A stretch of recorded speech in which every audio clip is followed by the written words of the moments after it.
자, 과제 정의 단계입니다.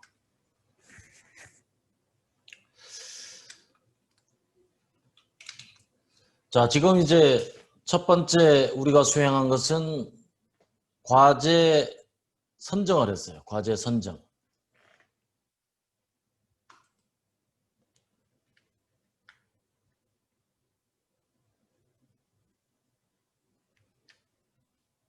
자, 과제 선정을 하고 과제를 정의하는 단계에 지금 와 있는 겁니다. 스텝 2가 되겠죠. 자, 과제를 정의하는 단계는 수행하고자 하는 과제의 목표와 범위를 명확히 설정하고 기대 효과를 구체화하는 그런 단계가 되겠습니다. 자, 여기서 이제 프로젝트 팀부터 나오는데 잠깐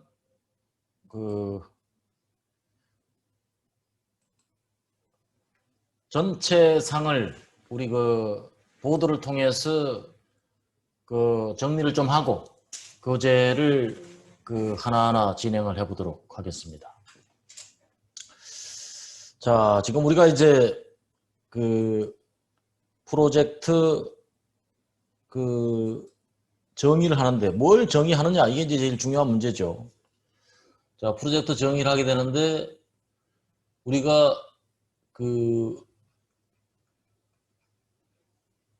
정의 단계 스텝 2죠.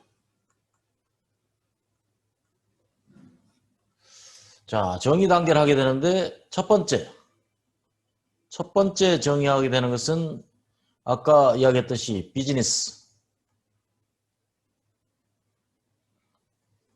이슈입니다. 이걸 우리가 비즈니스 케이스라고도 했죠.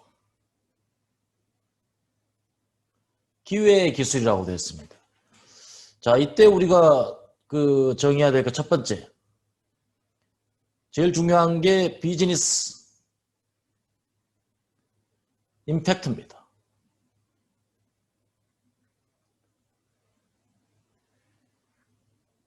지금 우리 사업 중에서 가장 중요한 게 뭐냐? 이것은 what을 묻는 거예요. 무엇을 해야 되는가?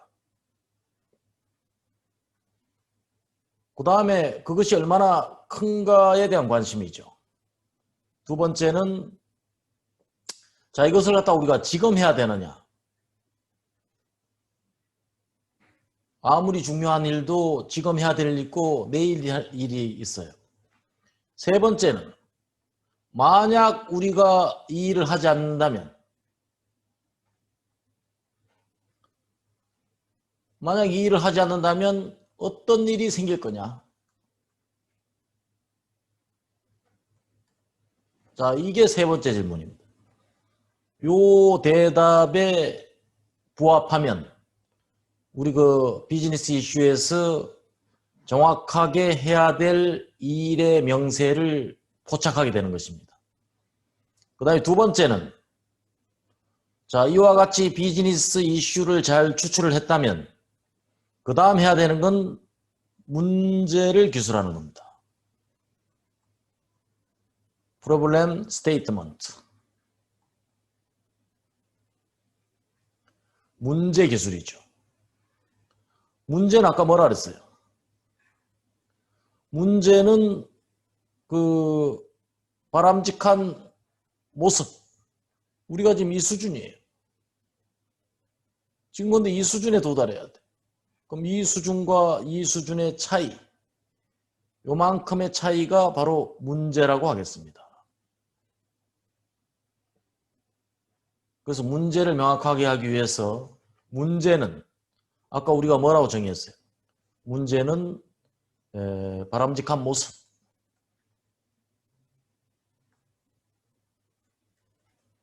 빼기 현실로 정의를 했죠.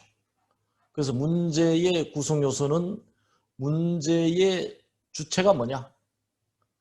두 번째,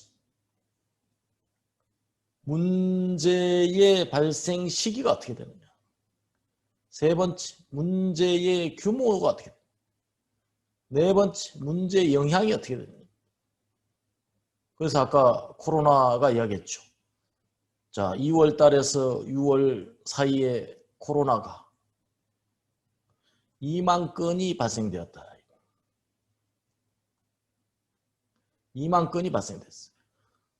이로 인해서 그 손실이 100조에 달했다. 아, 이거 엄청나죠. 지금 1000조라고 썼습니다. 뭐 1000조가 넘을지도 몰라요. 자, 이와 같은 것이 문제를 바라보는 그런 형태입니다. 그래서 우리가 이 문제는 항상 우리가 일정한 수치로 제시해 줘야 되는 거예요. 수치.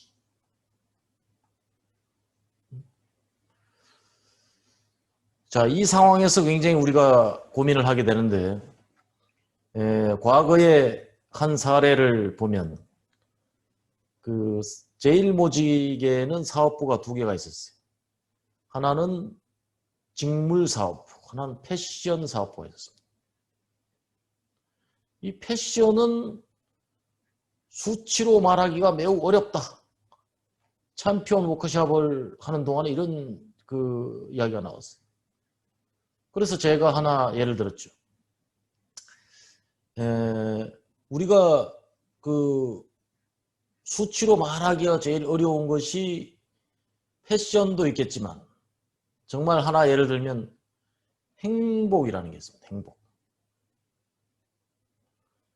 행복을 어떻게 수치로 가늠할 수가 있을까요?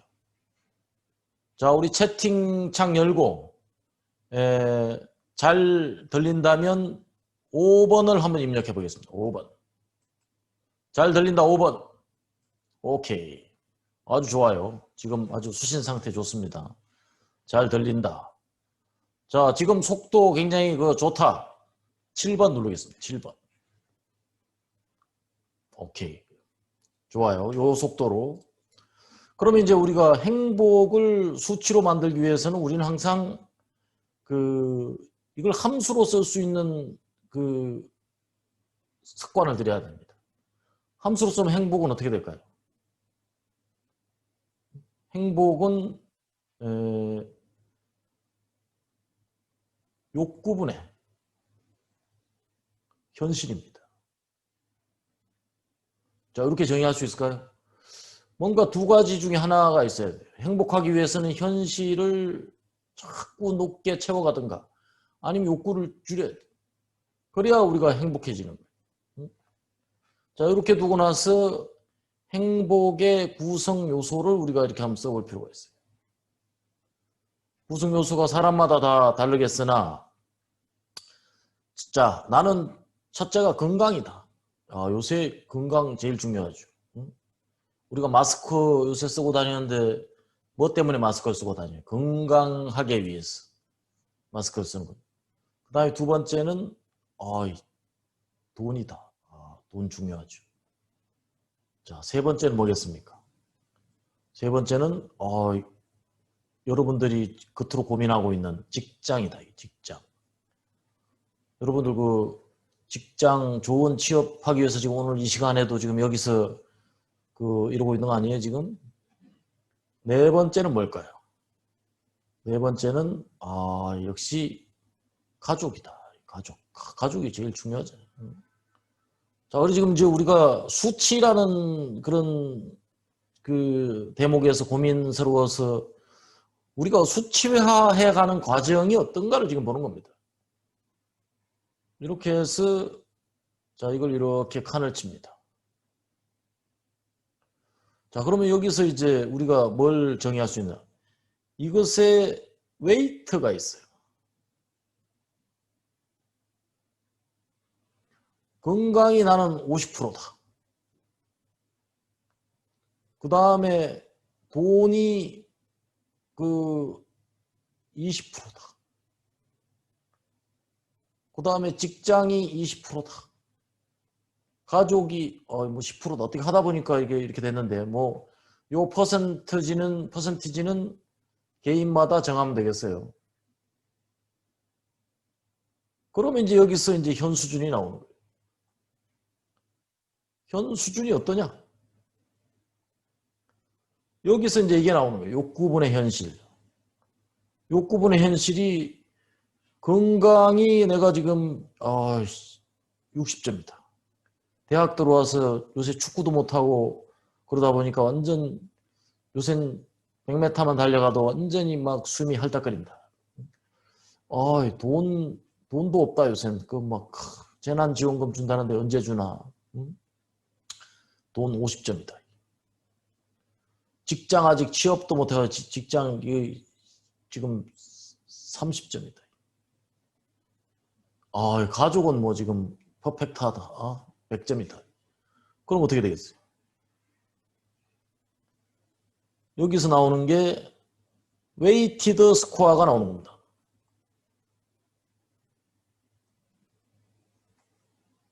가중평점이죠. 가중평점은 이걸 곱하는 거예요. 65, 30, 30점. 52, 10, 10점. 32, 6, 6점.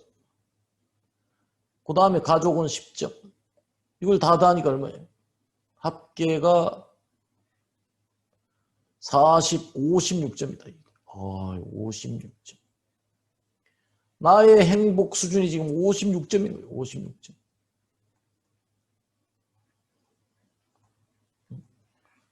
너는 행복하니? 56점이야. 이렇게 말해본 적 없잖아요. 우리 이제 앞으로 식스 시그마 프로젝트를 하면 이렇게 말해야 돼. 그냥 나 행복하지 못해 이런 게 아니라 나 행복이 56점이야 이렇게 말해.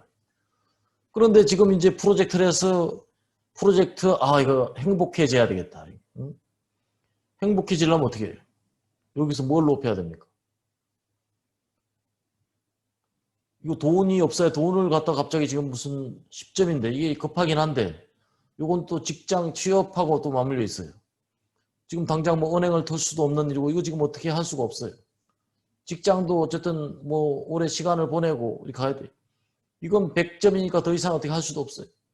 그러니까 현 수준을 건강을 90점으로 높이자. 그럼 어떻게 돼? 5, 9, 45다. 그럼 여기에 갑자기 15점이 높아지는 15점이 높아지면 어떻게 돼? 갑자기 56점에서 지금 71점으로 가는 거 아닙니까?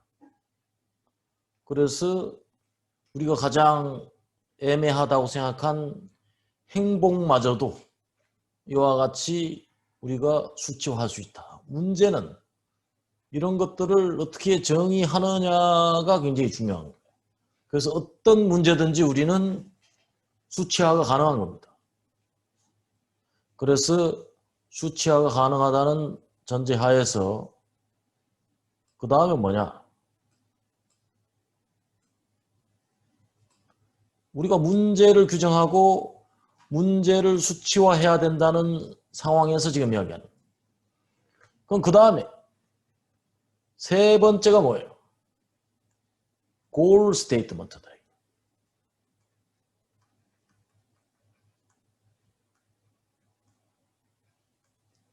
골이라는 건 뭐냐? 골을 정의하는 법. 언제까지 무엇을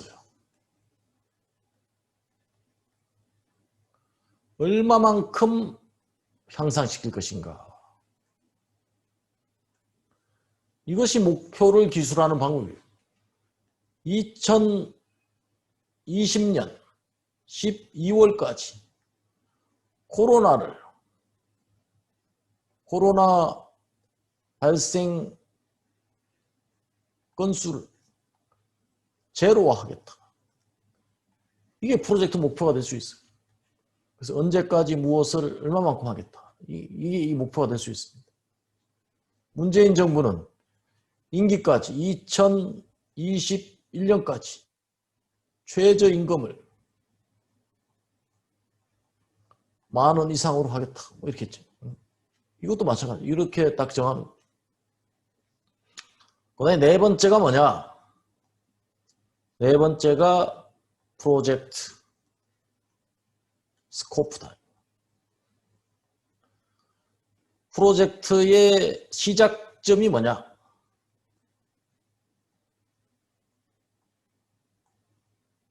그 다음에 프로젝트의 끝점은 뭐냐? 이걸 명확히 하는 거예요. 그 다음에 우리가 이용 가능한 자원은 뭐가 있느냐? 리소스. 그래서 우리가 SIPOC라는 걸 가지고 서플라이어, 그 다음에 인풋,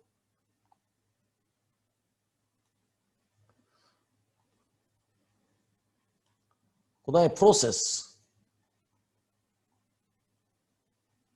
그 다음에 아웃풋,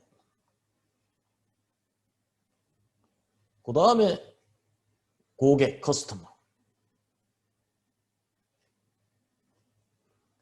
그래서 이걸 따서 SIPOC라고 했단 말이에요. 그래서 프로젝트의 시작점은 여기서부터 여기까지가 돼야 된다. 이게 프로젝트 스코프입니다. 이걸 명확히 하는 것이 굉장히 중요해요. 그 다음에 5번째는 팀 구성이에요. 팀 빌딩이라고 하죠.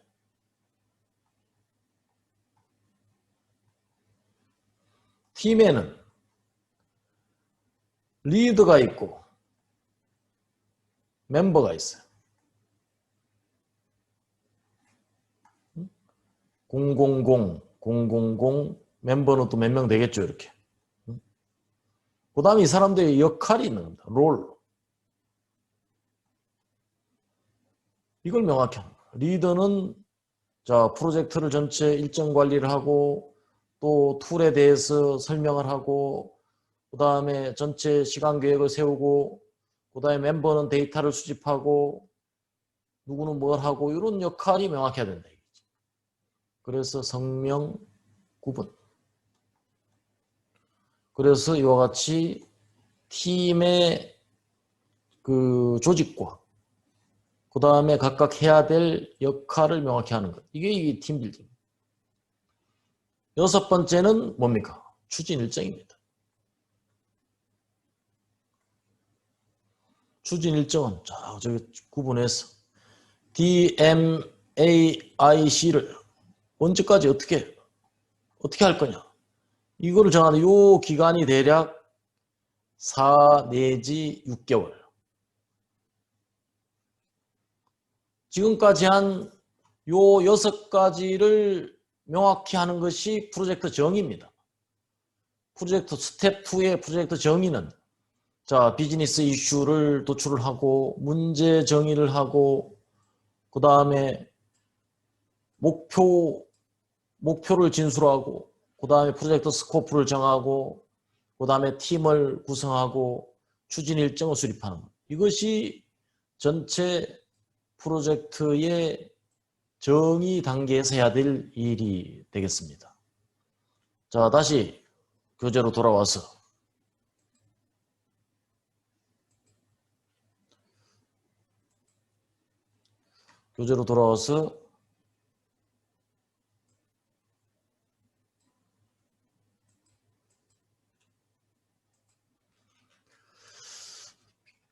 우리가 해야 될 일이 자, 이와 같이 그 과제 정의 단계에서 6가지가 있어요. 그래서 프로젝트 팀이란 뭐냐? 챔피언은 그 과제를 정하는 사람이에요. 블랙벨트 후보를 선정하는 사람.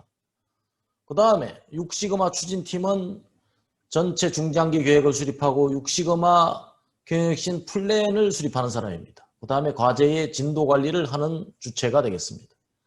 그 다음에 블랙벨트, 그린벨트가 있죠. 화이트벨트는 거의 전 직원이 되겠습니다. 그래서 이런 구성원들이 이와 같은 팀을 구축하게 되는 거예요. 그래서 6시그마 성공을 향해서 일사불란하게 나아가게 되는 것. 이것이 식스시그마의 그 추진 팀의 모습이 되겠습니다. 그 다음에 프로젝트의 일정 계획 수립이에요. 그래서 디파인 단계의 과제 선정, 과제 정의. 언제까지 할 거냐? 통상 이 기간이 약 4 내지 6개월. 지금 이제 한 5개월 정도 이렇게 수립이 되어 있죠. 그래서 기업에서는 통상 어떻게 가느냐? 4개월 동안에 프로젝트를 합니다. 그래서 4개월 동안에 프로젝트 할 때 보통 define measure 단계를 1개월, 그 다음에 A 단계를 1개월, 그 다음에 그 I 단계를 1개월, C 단계를 1개월. 그래서 그 중에서 1주와 3주로 구분을 해서 1주는 교육, 3주는 프로젝트 실행. 이와 같이 해서 넉 달을 보냅니다. 넉 달을 보내면 지금 우리는 그 3일 동안 교육을 받지만 옛날 삼성에서 요 식스시그마 교육을 하는데 얼마나 걸리느냐? 이렇게 해서 20일 교육을 했습니다. 그 다음에 3주간 실행하면서 이때도 프로젝트 현장 지도를 합니다. 그래서 이 한 턴이 딱 끝나면 그 컨설턴트의 지도하에 그 프로젝트 하나를, 시범 프로젝트를 완성하게 되는 것입니다. 자, 다음은 프로젝트 실행 계획서의 사례입니다. 자, 비즈니스 케이스. 자, 전자 입찰 시 오프라인 진행보다 내고율이 5% 높다. 그래서 전자 입찰 비율이 18%로 미진하다. 전자 입찰 비율을 높이자, 이런 이 프로젝트가 되겠습니다. 근데 이것도 이제 어떻게 보면 문제 기술의 그 요체인, 자, 그 어느 기간 동안, 이 기간이 지금 여기 빠져 있죠. 그 다음에 무엇이 전자 입찰 비율이 얼마만큼 18%로 그 영향은 어떻게 된다. 이렇게 기술해야 되는데 뭐 대략적으로는 그 요건에 맞습니다. 그 다음에 목표 기술서는 언제까지 무엇을 전자 입출을 18%에서 50%로 향상시킨다, 이렇게 되어 있어요. 과제 범위는 접수에서부터 입고까지로 한다, 이렇게 명확하게 정의되어 있습니다. 그 다음에 활동 기간은 대략 5개월, 팀 구성은 이와 같이 됐다. 이게 요 한 장이 완성이 되면 프로젝트 정의 단계가 종료가 되는 것입니다. 자, 이와 같이 해서 디파인 단계를 마치고 이어서 바로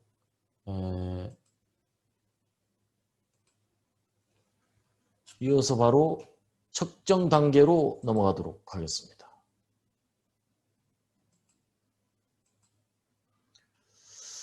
측정 단계로 가도록 하겠습니다.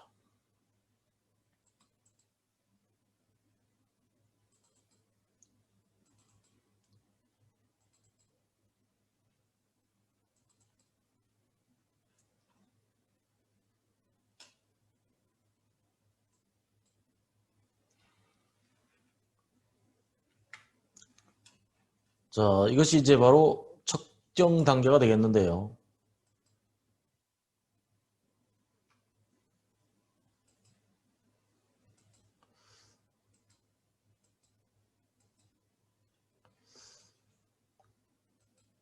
측정 단계는 측정 개요, 그 다음에 Y의 확인, 현 수준 파악, 잠재 원인 변수 발굴 순으로 진행을 하도록 하겠습니다.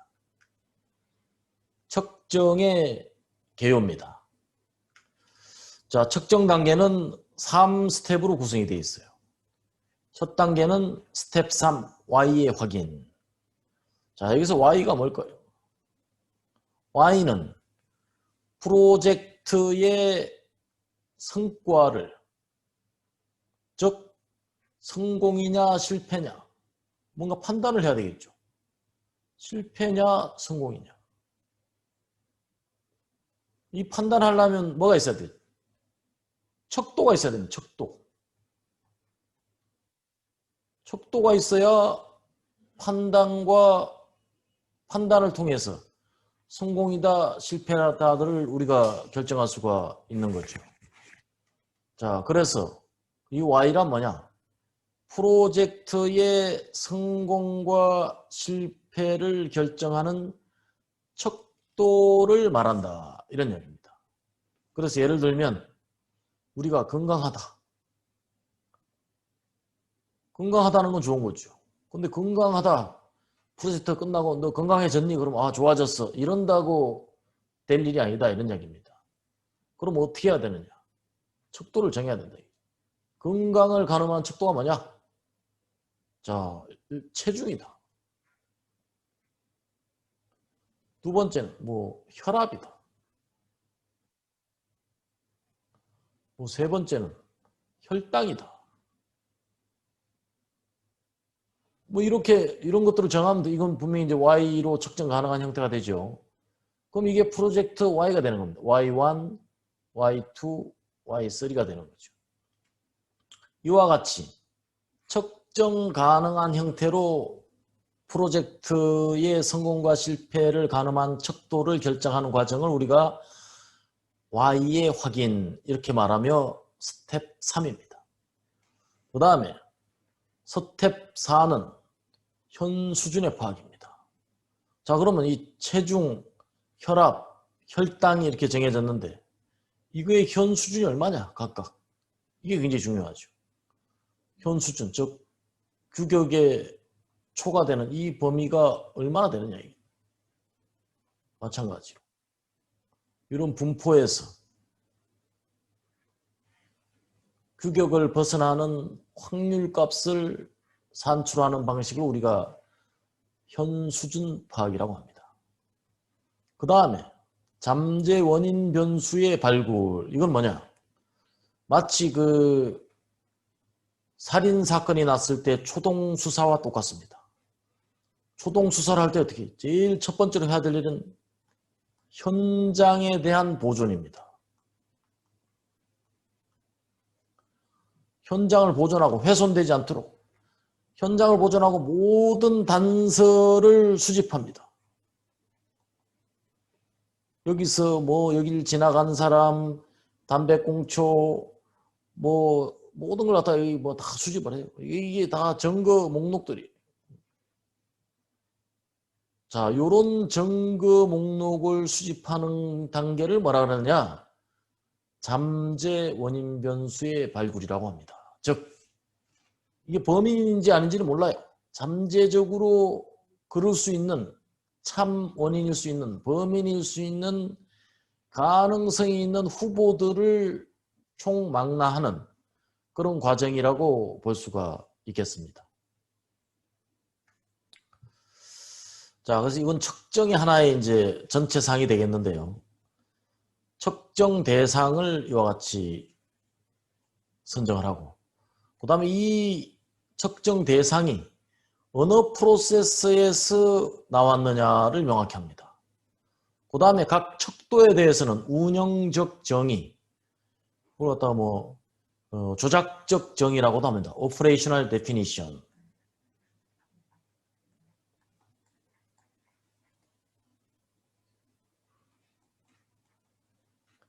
Operational Definition 이렇게 얘기하죠. 논문 같은 거 쓰면 필수적으로 딱 1페이지에 등장하는 그런 용어이기도 합니다.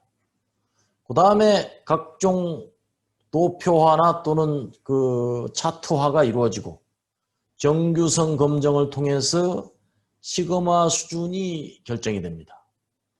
자, 이와 같은 것이 이제 측정의 어떤 전체상이라고 볼 수가 있고요. 이 측정을 하는 데 있어서 무엇보다 중요한 것은 믿을 수 있는 측정 시스템이 중요합니다. 우리가 그 환자를 진찰할 때 의사가 이런 걸 차게 되죠. 이거 뭡니까? 청진기죠. 청진기. 이것은 잡음이 있으면 그 듣고자 하는 그런 소리가 잘 안 들려요. 그래서 다쿠치 박사는 여기서 그 시그널이라는 듣고 싶은 소리를 결정을 했고 그걸 방해하는 걸 노이즈라고 했어. 그래서 시그널이 극대화되고 노이즈가 극소화되는 이런 상황을 이걸 갖다 SNB라고 했습니다. SNB. 시그널 대 노이즈라 이런 이야기죠. 시그널 대 노이즈. 그래서 SMB가 크면 클수록 굉장히 로버스트한 강건 설계가 되는 것이다. 그래서 이런 상태는 프로젝트를 진행하든 무엇을 하든 간에 가장 중요하게 챙겨야 될 요소들입니다. 그래서 측정할 수 없는 것은 통제할 수 없다. 이렇게 이야기를 합니다. 그래서 우리가 항상 질문이 먼저고 대답이 나중입니다. 그렇죠. 질문도 안 했는데 대답하면 그 이상하는 거죠. 그래서 우리가 그 대답을 바꾸고자 한다면 뭘 바꿔야 돼요? 질문을 바꿔야 된다. 그래서 넌 왜 똑같은 대답만 하냐 이렇게 말할 것이 아니고 내 질문이 뭔가 이상한가를 먼저 생각해야 될 필요가 있어요. 그래서 이 측정에 관련된 것도 측정이 먼저고 데이터가 나중입니다.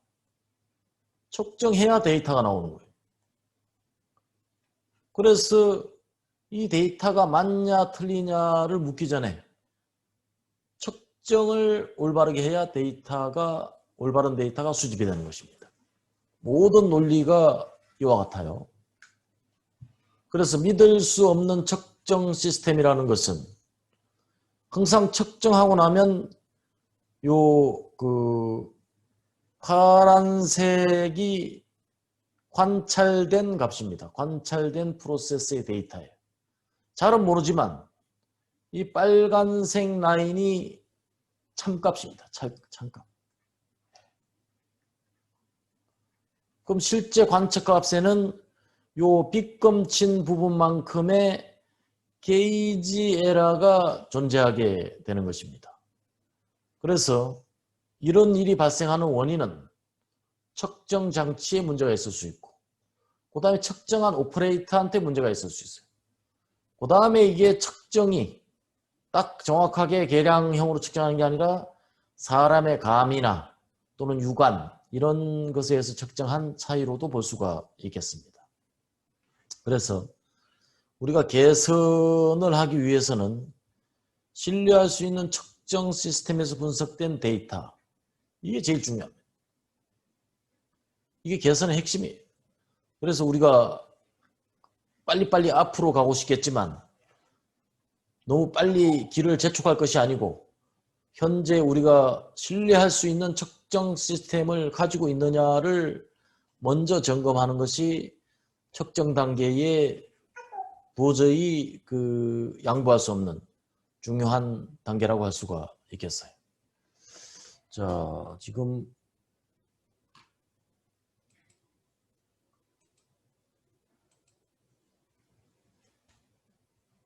대기실에서 박종민 학생 오케이.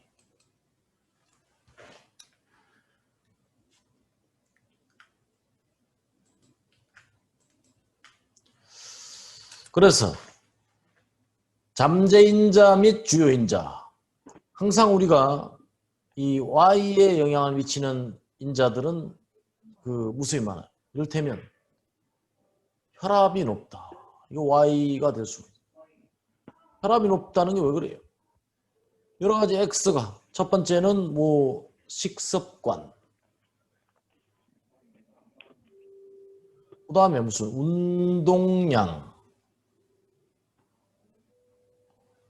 그 다음에 직업 이 사람의 직업이 중요하죠. 일을 어떻게 하는 게 직업에서 많이 결정이 되니까 그 다음에 여러 가지 유전적 요인도 있을 거예요. 그 다음에 기타 다른 것도 있을 거고 그러면 식습관 중에서도 이런 다양한 또 세부적인 요인이 여기에 있겠죠. 이를테면 음주, 흡연 또는 규칙적 그렇지 운동량 그렇지 이 사람은 숨쉬기 운동밖에 안 한다.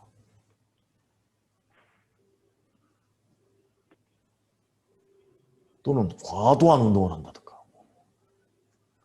뭐 다양한 이런 세부적인 액서들이 있을 거예요. 그것이 바로 Y에 영향을 미치는 잠재적 요인들인데 이 요인 중에서 바로 이 사람한테 해당하는 핵심 인자가 뭐냐를 우리가 찾아가기 위해서는 핵심 인자를 도출하기 전에 잠재적인 인자들부터 먼저 우리가 찾아야 돼. 그 단계가 우리가 측정 단계에서 하는 중요한 일 중에 하나입니다. 자, 첫 번째 단계 Y의 확인부터 살펴보도록 하겠습니다. 자, Y의 확인 단계는 자, 고객의 요구사항을 파악해야 되고 Y의 스펙을 확인해야 됩니다. 그러기 위해서는 사용해야 될 주요 툴들은 운영적 정의, Operational Definition, 고객의 정의, 그 다음에 각종 서베이, 인터뷰, FGI 이런 툴들이 사용이 되겠고요. 중요 산출물은 CTQ와 Y, 그 다음에 성과 척도의 요약표가 주요 산출물이 되겠습니다. 자, 첫 번째 운영적 정의란 뭐냐? 데밍 박사라는 분이 있어요. 여기 일본의 거의 품질의 아버지 격인 사람이 미국 사람인데 일본의 근대화의 1등 공신입니다. 이 데밍 박사가 없었으면 아마 일본은 오늘날 같이 빠르게 2차 대전 이후에 발전하기가 아마 어려웠을 거예요. 그만큼 데밍 박사가 미친 영향이 지대하다고 볼 수가 있겠습니다. 자, 운영적 정의는 각각의 사람들이 가지고 있는 각자의 의미를 하나의 개념으로 전환시키는 것이다. 그러니까 모든 사람이 동일하게 인식할 수 있도록 만드는 것입니다. 그 축구에서 그러면 골인이 뭐냐? 골인은 일단은 전제 조건에 반칙이 없어야 됩니다. 그 다음에 사후 조건으로서 심판이 골인으로 인정을 해야 돼요. 골대 안으로 아무리 들어가도 심판이 골인으로 인정을 안 하면 노골이에요. 그 다음에 이제 통과하는 여러 가지 상황이 있는데 공이 땅에 반드시 닿아야 된다. 그거는 뭐 꼭 그렇진 않아요. 공중으로 통과해도 돼요. 그래서 이런 상황은 공중으로 통과해도 되고 땅에 닿고 그 다음에 또 하나는 이 골대가 이렇게 있습니다. 이게 골 라인이에요. 자, 이게 이제 1번, 2번, 3번. 어떤 게 골인일까요? 골라인에 걸치기만 해도 골인이다. 1번. 반 이상 넘어가면 골인이다. 2번. 골라인을 완전히 넘어가야 된다. 3번. 자, 지금 채팅창에 1, 2, 3번 각자가 생각하는 답을 한번 써보세요. 자, 한번 여러분들의 축구에 대한 관심을 한번 보도록 하겠습니다. 3번 압도적입니다. 역시 대전대학교 학생들은 수준이 굉장히 높아요. 역시 3번. 전부 전원 3번. 그렇습니다. 축구에서 골인은 골라인을 완전히 넘어가야 돼요. 그래서 이게 애매하게 순식간에 발생되는 일이기 때문에 이 심판도 미처 이 순간 포착이 잘 안 될 때가 있어요. 그래서 요새는 여기에 뭐가 있느냐? 센스가 있습니다. 그래서 애매할 때 주심은 호루라기 안 봅니다. 호루라기 안 보는 대신 손목시계를 봐요. 그럼 손목시계의 센스가 감질해서 여기에 전달을 해줍니다. 골 하면 그때 호루라기 심판이 딱 부는 거예요. 그만큼 옛날엔 이제 애매했지만 지금은 100% 국제 경기에서는 요 룰이 도입이 되고 있어요. 그래서 축구에서의 골인은 논란이 안 됩니다.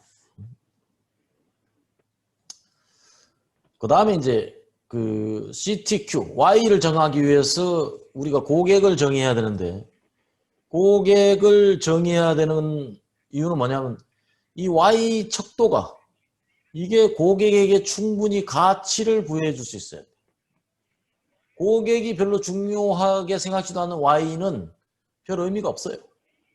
고객의 관점에서 이 Y가 매우 가치가 있어야 됩니다. 그런 관점에서 Y는 크게 이 두 가지 속성을 가지고 있어요. 하나는 시각, perspective. 두 번째는 초점. 이건 포커스죠.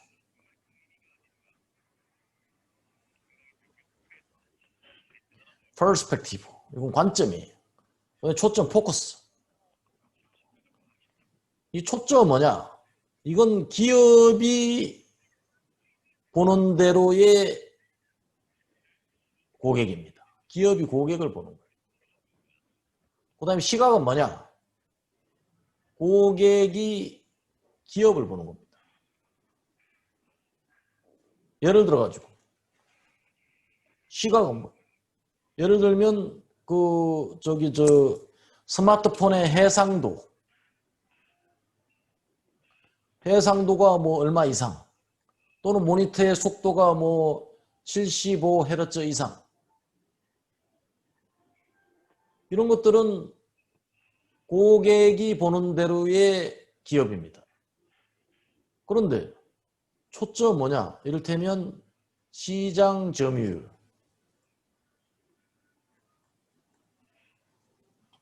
이것은 기업이 고객을 보는 거예요. 고객은 여기에 관심이 없어요. 고객은 뭐 여기 해상도가 높으면 됐지 이 회사가 몇 개 팔아서 시장 점유율이 얼마로 높다 낮다는 고객은 관심이 없습니다. 그래서 이 두 가지 무엇이라도 상관없어요. 이 프로젝트에서 가치 있는 프로젝트 본질을 꿰뚫을 수 있는 그런 척도를 선정해야 됩니다. 그러기 위해서 고객이 누구인가가 매우 중요하게 되는 거예요. 고객은 통상 내부 고객과 외부 고객으로 구분이 됩니다. 내부 고객은 뭐예요? 나의 후공정. 이게 나의 고객이에요. 내가 한 일을 받아서 다음에 일을 하는 사람. 이 사람이 나의 고객이에요. 내가 일을 엉망으로 해서 뒤로 넘기면 뒷사람이 고생하게 돼 있어요. 그래서 뒷사람이 고생하지 않으려면 내가 일을 잘해서 넘겨줘야 됩니다. 외부 고객은 우리의 상품의 구매자가 됩니다. 그래서 우리 내부 고객도 중요하고 외부 고객도 중요해요. 그 다음에 여기에는 빠졌는데 여기 빠져 있는 또 하나가 뭐냐? 이해 관계자입니다.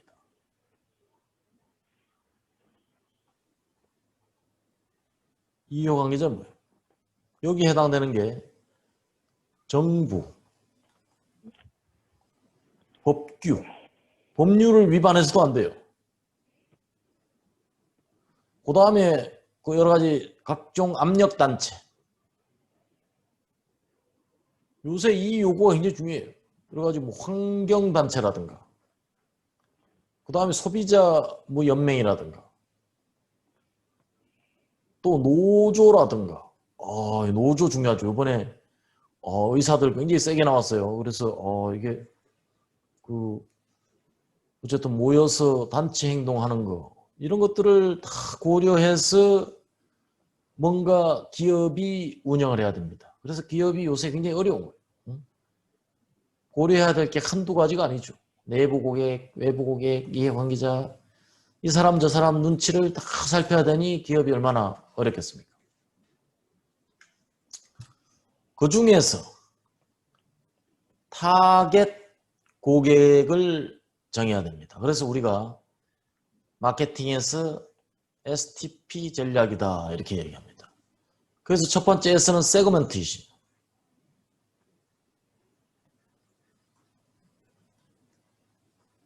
시장 세분화죠.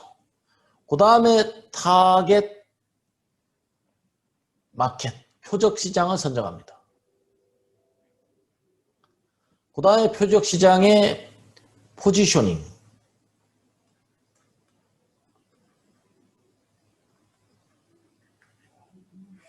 그래서 그걸 합쳐서 우리가 마케팅의 STP 전략이라고 합니다. 이건 마케팅을 공부하는 경영학이나 이런 쪽에서는 아주 뭐 기본적인 내용이 되겠는데요. 우리 여러분들은 뭐 각 과에서 다 모였기 때문에 참고로 이야기를 합니다. STP 전략. 그래서 여기서 타겟 고객이란 타겟 마켓 요 차원에서 나온 그런 용어라는 걸 설명하기 위함입니다. 자, 이거는 제가 태평양 화학에서 했던 프로젝트입니다. 태평양 화학에 입차 사업부가 있어요. 차 사업부가 있다. 차 사업부에 보면 헤비 유저가 있고 미디움 유저, 티백 유저, 넌 유저. 이 헤비 유저는 고급 입차만 마시는 사람. 가구 소득 300만, 요새는 이거보다 많이 늘었어요. 한 500만 원 이상 뭐 이렇게 되겠죠. 그 다음에 이제 티백은 뭐예요? 티백의 그 파는, 이건 주로 이제 슈퍼에서 파는 거예요. 슈퍼. 아니면 할인마트. 그래서 각각 이 헤비 유저 이것들은 여기는 백화점에서만 팔아요.